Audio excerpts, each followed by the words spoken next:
Arise awake and do not stop still reach the goal. उठो जागो और लक्ष्य प्राप्ति तक रुको मत। तो युवाओं के अंदर एक भावना होनी चाहिए कि मैं सब कुछ कर सकता हूँ। अच्छा, ये प्रधान बनने का जुनून आया कहाँ से विशाल जी आपके अंदर? जुनून यही है कि अब सोच कहाँ से पैदा हुई? सोच हमारे बुजुर्गों ने हमें बताया कि तुम्हें लड़ना है। बुजुर्गों से आशीर्वाद लिया, उन्होंने बोला कि तुम्हें लड़ना है, तो हमें बुजुर्गों का आदेश सर मानते। अगर पढ़ाई का स्तर देखना है तो शुरू से स्टार्ट करना पड़ेगा ना, जीरो से। जी। अगर गरीब लोगों को पढ़ाना है तो हमें प्राइमरी स्कूल सुधारने होंगे। तलवारों की धारों पर इतिहास हमारा चलता है, जैसे और जवानी चलती है उसे और जमाना चलता है। जमाना हमारा स्पोर्ट में जा रहा है, ओलंपिक में जाएगा। नमस्कार दोस्तों, आज हम आए हैं अलीगढ़ के गांव गोंडा में। गोंडा ब्लॉक भी पड़ता है, बहुत बड़ी ग्राम पंचायत है जिसमें हमारे साथ संभावित प्रत्याशी बैठे हुए हैं। और आइए जानते हैं जो हमारे साथ संभावित प्रत्याशी हैं उनका परिचय उन्हीं के मुख से। तो सर, सबसे पहले तो आपका बहुत बहुत स्वागत है HPA न्यूज़ में। बहुत बहुत धन्यवाद। तो मैं चाहूँगा कि हमारे दर्शकों को आप अपना एक बार परिचय बताएं। जी, मेरा नाम विशाल चौधरी है। मैं मंडल अध्यक्ष युवा मोर्चा भारतीय जनता पार्टी का हूँ।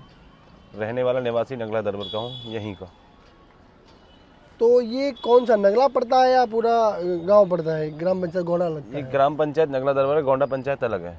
अच्छा, गोंडा पंचायत के अंदर 8 गांव आते हैं, हमारे अंदर 5 गांव आते हैं। 5 गाँव आते हैं। नगला दरबार, बरोड़ा, सिकतरी, नई बस्ती और मढ़ी। जी। तो भैया का नाम है विशाल चौधरी, नाम है इनका। तो विशाल चौधरी से आज गांव की जन समस्याओं पे हम बहुत सारी बात करने वाले हैं। तो सबसे पहला मेरा सवाल होगा विशाल जी आपसे, ये गांव की जनता आपको प्रधान बनाती है, जी। अच्छे मतों से चुनती है, तो गांव की जनता के लिए क्या सबसे पहला कार्य होगा जो आप गांव की जनता के बीच आगे करेंगे? महत्वपूर्ण कार्य ये होगा, हमारे अड्डे को सब गोंडा के नाम से जाना जाता है। जी। जबकि ये अड्डा हमारा पतवारी मंदिर भी है, जो नगला दरबार में आता है। उसका नाम चेंज करके नगला दरबार और उसका सौंदर्यीकरण कराया जाएगा, पक्का होगा। पोखरों के लिए जो होती है चली हुई विकास, जिसमें नाव चलती हैं, उस तरीके से सौंदर्यीकरण कराया जाएगा। ये मेन मुद्दे रहेंगे हमारे। मेन मुद्दा यही रहेगा कि आप एक तो ठेके वाला काम जो है करेंगे और पतवारी मंदिर का सौंदर्यीकरण कराएंगे। जी। दूसरा है, सौंदर्यीकरण तो चल रहा है अभी भी। जी, चल रहा है अभी। हाँ, वो तो हम करा रहे हैं। दूसरा सवाल यहाँ आता है कि जिन लोगों को आज की डेट में हम देखते हैं कि लोगों को राशन सही से नहीं मिल पाता, तो जो कार्ड है, अंत्योदय कार्ड होता है, BPL कार्ड होता है, APL कार्ड होता है, जी। तो इन कार्डों में कितना कितना राशन उन लोगों को प्रॉपर मिलना चाहिए जो कि नहीं मिलता है? उनका राशन ये डीलर का काम है करने का। डीलर को अगर हमें लगेगा ये काम सही नहीं कर रहा है, ये पूर्व समय से डीलर हमारे यहाँ एक ही है, हमेशा वही रहता है। अगर वो काम सही नहीं करेगा तो उसको चेंज करके दूसरा किया जाएगा। तो मेरा अगला सवाल रहेगा विशाल जी से कि जिस तरीके से हम शिक्षा को लेकर बात करें, क्योंकि गांव आपका बहुत बड़ी ग्राम पंचायत है, जी। 5 माजरे आपके गांव में आते हैं। जी। तो शिक्षा को लेकर जो युवा वर्ग है उसके लिए क्या क्या नई योजनाओं को आप लेके आ सकते हैं? बच्चों से स्टार्ट हो रही है हमारे यहाँ। प्राइमरी स्कूल में बच्चों में मैं चाहता हूँ अधिक से अधिक लोग प्राइमरी स्कूल में पढ़ें, प्राइमरी स्कूल के टीचर उन्हें पढ़ाएं। मगर दिक्कत एक और रहती है, प्राइमरी स्कूलों के टीचरों के पास काम भी इतने दे देते हैं सरकार। कभी तो कुत्तों की गिनती करो तो मास्टर याद आते हैं, कभी बोर्ड बनाओ तो मास्टर होते हैं। पढ़ाने के लिए समय कहाँ रह जाता है उनके पास। जी। इसलिए प्राइवेट सेक्टर को ज़्यादा फायदा मिल रहा है। अगर पढ़ाई का स्तर देखना है तो शुरू से स्टार्ट करना पड़ेगा ना, जीरो से। जी। अगर गरीब लोगों को पढ़ाना है तो हमें प्राइमरी स्कूल सुधारने होंगे, वहीं से जो आगे चलेंगे। तो गांव के लिए प्राइमरी स्कूलों को कैसे सुधार करेंगे? यदि आप प्रधान बन गए विशाल भाई, जी, तो पहला काम क्या रहेगा गांव के प्राइमरी स्कूल को सुधारने के लिए? प्राइमरी स्कूल सुधारने के लिए अभी भी हम कोशिश करते हैं। जो गरीब लोग हैं उनके लिए जर्सी हमने वितरण की है, उससे पहले बैग वितरण किए थे, कॉपी पेंसिल वितरण करने का काम जो हम करते हैं, वो जिनसे लोगों को उत्साह बढ़ता है कि हाँ यहाँ भी कुछ है। आज की डेट में हम देखते हैं, ये तो शिक्षा के लिए हो गया, और जो युवा वर्ग है स्पोर्ट्स में जो अपनी रुचि दिखाते हैं उनके लिए क्या? उनके लिए हमने अभी भी कर रखा है। मेरा एक खेत है जो कि चिंता की नगरी गोंडा ग्राम पंचायत में आता है, वो मैंने बाउंड्री वॉल करा के खाली छोड़ रखा है जी। उसमें नेट लगवा दिया है। वहाँ पे बच्चे वॉलीबॉल भी खेलते हैं, कबड्डी भी खेलते हैं। एक यहाँ पे ये नेट लगा हुआ है पीछे आपके जी, यहाँ पे भी लोग चिड़िया बल्ला खेलते हैं। तो स्पोर्ट्स में जब धीरे धीरे चलता है, हम तो एक चीज़ जानते हैं, तलवारों की धारों पर इतिहास हमारा चलता है, जैसे और जवानी चलती है उसे और जमाना चलता है। जमाना हमारे स्पोर्ट में जा रहा है, ओलंपिक में जाएगा। महाराजा सूरजमल भी हुए, 80 युद्ध लड़े कभी हारे, उनका बलिदान दिवस आ रहा है 25 को, वो भी बनाना है तुम्हें। जी, क्या बात है। इस कम उम्र में और इतनी अच्छी सोच हर किसी के बस की बात नहीं। प्रधान जी, मेरा एक सवाल और रहेगा आपके साथ में कि हम देखते हैं वृद्धा पेंशन योजना, जो गांव बहुत बड़ा है जी, और वृद्ध लोग हर गांव में रहते हैं। वो तो वृद्ध नहीं रहेंगे तो हम कैसे चलेंगे?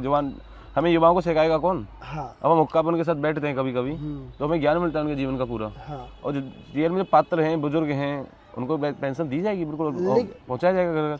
अच्छा, ये प्रधान बनने का जुनून आया कहाँ से विशाल जी आपके अंदर? जुनून यही है कि अब सोच कहाँ से पैदा हुई? सोच हमारे बुजुर्गों ने हमें बताया कि तुम्हें लड़ना है। बुजुर्गों से आशीर्वाद लिया, उन्होंने बोला कि तुम्हें लड़ना है, तो हमें बुजुर्गों का आदेश शर्मा थे, इसलिए हम चुनाव लड़ रहे हैं। अच्छा, तो मैं पूछना चाहूँगा, जिस तरीके से आप शिक्षित भी हैं, हाँ, तो MA आपकी योग्यता क्या है, मैं जानना चाहता हूँ। LLB, MA LLB, BA double English, MA history, गजब। और उसके बाद वकालत। यदि युवा पीढ़ी, शिक्षित युवा गांव का प्रधान बनता है, तो सोचिए कि विकास किस स्तर का हो सकता है। और उसी विकास को आगे विशाल चौधरी है हमारे साथ, आगे बढ़ाते रहेंगे। तो विशाल जी बढ़ेगा जी, स्वामी विवेकानंद जी हमारी 34 वर्ष की आयु में चले गए जी, मगर उनका एक डायलॉग था, arise awake and do not stop still reach the goal. उठो जागो और लक्ष्य प्राप्ति तक रुको मत। तो युवाओं के अंदर एक भावना होनी चाहिए कि मैं सब कुछ कर सकता हूँ। एक जोश उत्पन्न होना चाहिए कि मेरे पीछे खड़ा हुआ व्यक्ति कुछ नहीं है। जैसे दोस्ती में भी होती है, तू मेरा दोस्त है तो मुझसे 4 कदम आगे चल, पीछे चलता है तो मुझे डर लगता है कटप्पा की तरह कहूँ छुरा न भोंक दे। नहीं, बड़ा अच्छा है। तो मेरा एक अंतिम सवाल होगा विशाल भाई आपके साथ में, कि गांव के लिए अंतिम संदेश क्या देना चाहते हैं? मतलब एक अपनी सोच से क्या संदेश देना चाहोगे गांव की जनता के लिए? विकास पुरुष कोई भी हो, किसी भी पार्टी का हो, विकास पुरुष हो अगर दिखता है, योग्यता है, योग्य है, कुछ बदलने का क्षमता रखता है, तो विकास पुरुष कहीं से भी उसको सामने बढ़ाना चाहिए, ना कि दलालों को। तो विशाल भाई, जैसे कि गांव की जनता ने हमें आपसे मिलने से पहले ही बताया कि गांव में आपके पोखर है, उस पर लोगों का अतिक्रमण हुआ करता था, पानी की निकासी नहीं थी, लेकिन अभी तक तो आप प्रधान बने नहीं, तो उस पोखर को लेके पानी की निकासी के लिए क्या व्यवस्था आपकी तरफ से की गई थी? तो मैं चाहूँगा कि हमारे दर्शकों को एक बार पता चल जाए उसके बारे में। जी, मैंने एक जनरेटर लिया जी, पुराना, पाइप ली, तो इस पोखर को, ये पोखर है यहीं इधर ही दिखती है, यहाँ से कनेक्टेड है, दूसरी पोखर में कनेक्ट नहीं है अभी ये, तो पाइप द्वारा वो कनेक्ट किया और 2-3 दिन लगातार इंजन चला तो पोखर में से पानी निकला, जो कि 70 साल से कभी खाली नहीं हुई। तो लोगों को समस्या आती थी, सड़कें पक्की हैं मगर निकल नहीं पाते थे, क्योंकि बारिश को मौसम पोखर ओवरफ्लो हो गई, फिर पानी का निकलेगा। अब ये मुझे लगता है 20 से 25 साल कुछ नहीं होगा, जरूरत ही नहीं है। पानी नदी, नाले सीधा नदी में चला गया, नाले के माध्यम से नदी में चला गया। हाँ, वो कनेक्टेड करने का कार्य किया हमने। जी, तो विशाल जी हमारे साथ थे और विशाल जी ने गांव की जो जन समस्या हैं उनको लेकर अपने मुद्दे, किस तरीके से अपनी योजनाओं पर पूरा काम करेंगे, पूरा अपनी हिम्मत के साथ उनके साथ आगे बढ़ेंगे, कैसे विकास को लेकर आगे बढ़ाएंगे। यदि वो प्रधान बनते हैं तो वास्तविकता यह है कि प्रधान बनने के बाद गांव की छवि बदल देंगे, विकास के माध्यम से लोगों के बीच अपनी छवि बदल देंगे।